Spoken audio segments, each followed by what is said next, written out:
The Senate hearing into the coal seam gas industry has been told farmers need stronger federal and state government protection from the gas companies.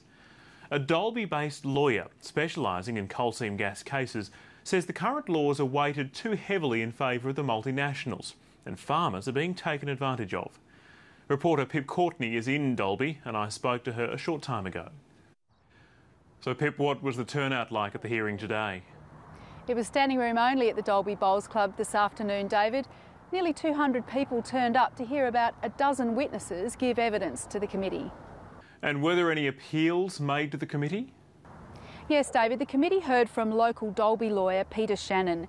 His business is now exclusively coal seam gas cases, and he asked the committee to consider recommending that federal government consumer protection laws be extended to include the CSG industry so farmers have protection when they're dealing with these big multinational companies.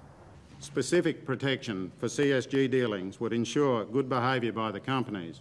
That specific protection, no matter what the limit.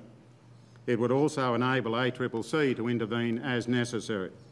Now, Pip, water was a big issue yesterday. Was that still the case today? Yes, David. Nearly every person who gave evidence today mentioned water and the Great Artesian Basin. In particular, local farmer Ruth Armstrong detailed to the committee all the rules and regulations that local farmers have to stick to when they're accessing underground water. She says the CSG companies don't have to abide by any of these rules and says it's one law for the farmers and none for the CSG companies.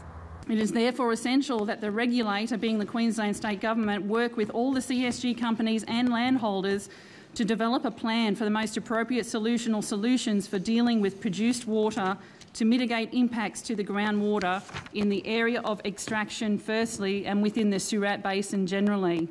The committee will hear more evidence in Brisbane tomorrow. Back to you, David.